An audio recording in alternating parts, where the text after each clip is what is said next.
there, you're watching Coffee and Crypto. I'm Sonal Mehrotra Kapoor. This is your one-stop destination where we talk about all things crypto. We decrypt the world of cryptocurrency for you, make it simple, understandable, snackable for you.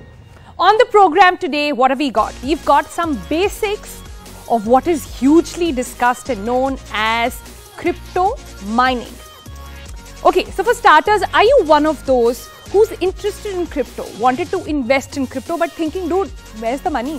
While some of you, in fact, even wrote to me saying, Sonal, crypto space sounds damn interesting, but sadly, I have no money.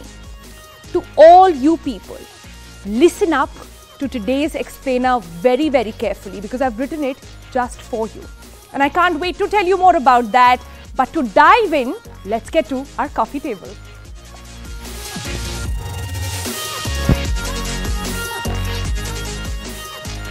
So can you own crypto without actually purchasing it? Think about that. There is a way. And by the end of today's episode, you will know how to do it exactly. I know it sounds like paise paid pe thodi na ugte, and yes, there are no free lunches in life, but you don't always need money to make money. You can actually work your way to it. And by that I mean you can work to earn crypto coins. And this process is rightly called mining. Mining cryptocurrency. What is mining? Well, if I were to explain it to you in one simple line, it would be bookkeeping or auditing of crypto transactions. Remember, we told you in an earlier episode as well that the crypto space, there is no bank or central authority, and this actually prevents double spending. So the question is, how do the transactions remain tamper-proof? This proof, called proof of work in crypto world, is established by miners. And for your time, energy, and in fact not so much of your expertise really, these miners get paid in coins. Simple? So now you know that what exactly is mining. Let's tell you how it's done. So miners of gold and diamonds had to dig deep in the earth for days and years to find these precious stones. When it comes to crypto mining, you have to solve a complex problem. Rather, your computer has to solve a complex problem. Problem solved equals transaction authenticated equals you mined a coin equals ownership of your coin. Sounds easy, right? But you know, it's not quite. You don't just have to solve the problem, you have to be the first one to solve the problem. So it's like a race in that way. The first computer to find the solution wins the token or the coin. In the crypto world, this means that you manage to give in your proof of work and thus entitled to the token.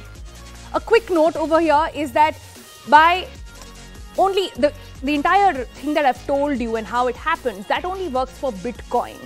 And there is a slight change in how mining is done for, say, other popular coins like Ethereum. But let's not get into that. We'll probably sort of talk about that on some other day. So how was that? I tried to make it a little easy for you to understand, and these are just basics that we have covered.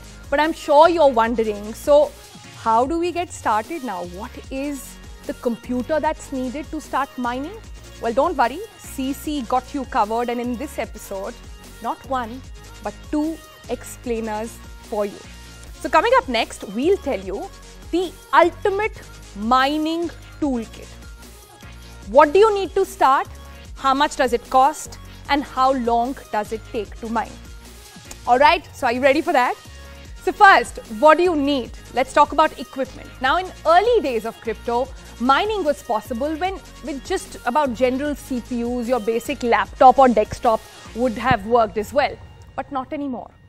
As more and more people joined the crypto space, this meant more bookkeeping and auditing transactions. All of that had to be done, which translated into more mining. So miners thought, wow, more coins to earn over here. But that's when more competition also set in, which meant that the problem that you were solving to mine became harder to solve. Meaning now more sophisticated system is needed, and miners now have to invest in powerful computer equipment if you want to mine. Broadly, there are three things that you would need. At times, you wouldn't need all three. At times, you would need just about one or two. First thing you need is a CPU. We all know what that is. Second thing that you need is a GPU. That is a graphics processing unit. That's how it looks like a little on your screen right now. And the third thing that you need is an application-specific integrated circuit. It's called ASIC. Now, which CPU, which GPU, which ASIC you buy will depend on the currency that you want to mine. So, they are specific to the coin you're getting after. And apart from this, there are three basic other categories as well that you need to have. Now, just like everything else, the biggest factor of choosing the right tools here really is when you're trying to mine, is just to understand and identify which coin you're after and thus then build your system accordingly. But like I said, beside this, three other requirements that you must have: uninterrupted power supply. Now, most modern miners require a 220 volts of outlet, uninterrupted internet connection. Now, best achieved with an Ethernet relay cable there, plugged directly to your router. Wi-Fi alone may or may not work, as a lot of people say. And then the third thing that you need is airflow or cooling.